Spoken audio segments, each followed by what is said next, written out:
High বন্ধুরা, আমি লিপিকা তোমাদের সামনে আবার নিয়ে চলে এসেছি। আজকে একটা লাউ ঘন্ট দেখাবো, আর আলু দিয়ে, লাউয়ের চোকা দিয়ে, পেঁয়াজ দিয়ে ভাজা দেখাবো। দেখো আমার সবজি সব অলরেডি কাটা হয়ে গেছে। এই দেখো পাবদা মাছ নিয়ে এসছে তোমাদের দাদা, আর এই দেখো সবজি কাটা আছে, আর এই দেখো লাউ কাটা আছে। এগুলো সব আমি এখন রান্না করবো এক এক করে।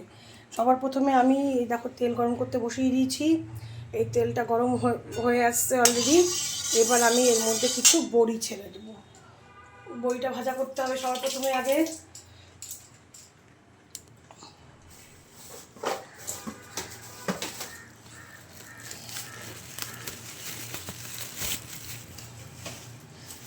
দেখো এই বড়িগুলো হাতে তৈরি করা বড়ি, আমার দিদির হাতে তৈরি করা, আমার বড়দির হাতে তৈরি করা বড়ি।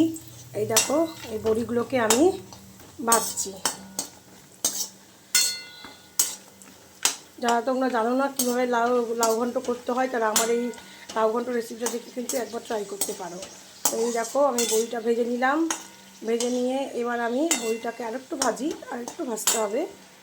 ভেজে নিয়ে আমি এটাকে কিন্তু এক পাশে তুলে রাখবো। এক সাইড করে দিলাম, তোলার দরকার নেই, এক সাইড করে দিলাম। আর এই যে দেখো এবার আমি লাউটাকে এক এক করে ছেড়ে দেবো। এই দেখো লাউয়ের মধ্যে কতগুলি কাঁচা লঙ্কা দিয়ে দিলাম। আর এবার আমি দিব লাউটা। দেখো এক এক করে আমি লাউটাকে ছেড়ে দিলাম।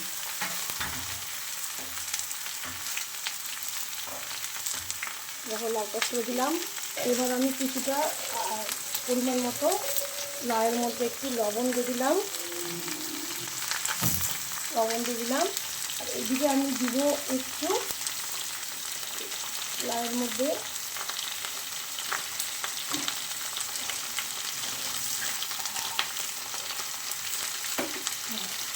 এই যে দিব একটু কালো জিরা। কালো জিরা তোমরা ফোড়নে যখন আমি লঙ্কাটা দিলাম তখনই দিতে পারো, কিন্তু আমি তখনটা দিইনি, তার জন্য আমি এখন দিচ্ছি। সেটা কোনো ব্যাপার না, তো এখন দিলেও কোনো ব্যাপার না। এই যে কালো জিরা দিয়েছি, লাউ দিয়েছি, লবণ দিলাম। এবার আমি দিয়ে দিব হলুদ। একটু নাড়াচাড়া, হলুদ দিয়ে নাড়াচাড়া করতে হবে বন্ধুরা।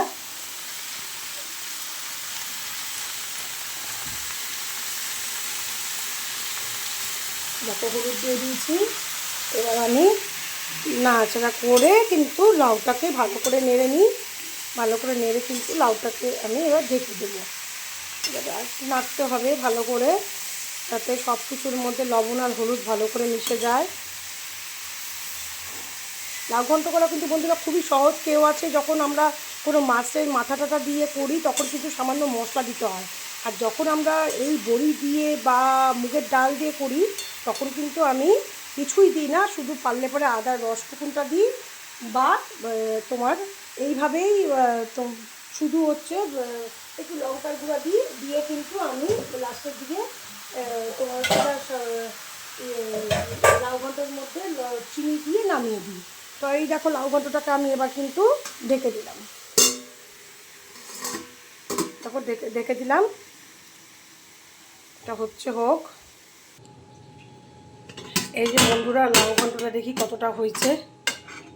এবার লাউ ঘন্টটা একটু দেখতে হবে, যার জন্য আমি একটু ঢাকনাটা খুলে নিলাম। দেখো লাউ ঘন্ট কিন্তু অনেকটাই জমে গেছে লাউটা। দেখো জলও অনেকটা জল বেরোচ্ছে লাউ থেকে, আমি কিন্তু জল দিইনি কিছুই।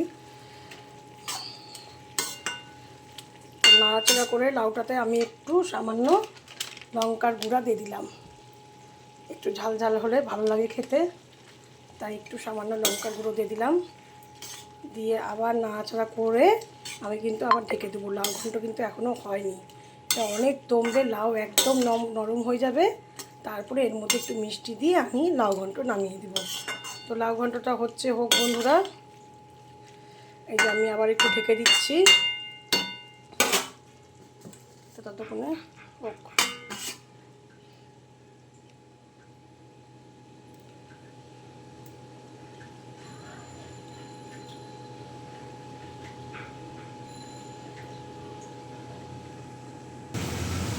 এই দেখো বন্ধুরা আমার লাউ ঘন্ট কিন্তু এবার হয়ে আসছে। দেখো জলও কিন্তু অনেকটাই শুকিয়ে গেছে। আর এবার লাউ ঘন্টার মধ্যে আমি সামান্য একটু চিনি দিয়ে দিব, একটু মিষ্টি মিষ্টি হওয়ার জন্য। লাউ ঘন্টা সবসময় মিষ্টি মিষ্টি খেতে ভালো লাগে, আমাদের তো খুবই ভালো লাগে মিষ্টি খেতে, ওই জন্য একটু চিনি কিন্তু আমি দিয়ে দিলাম। চিনিটা দিয়ে একটু নাড়াচাড়া করে নিই। দেখো লাউ ঘন্টা কিন্তু মোটামুটি শুকিয়ে এসছে, আর বড়িগুলো ভালোই সেদ্ধ হয়ে গেছে। তো এই দেখো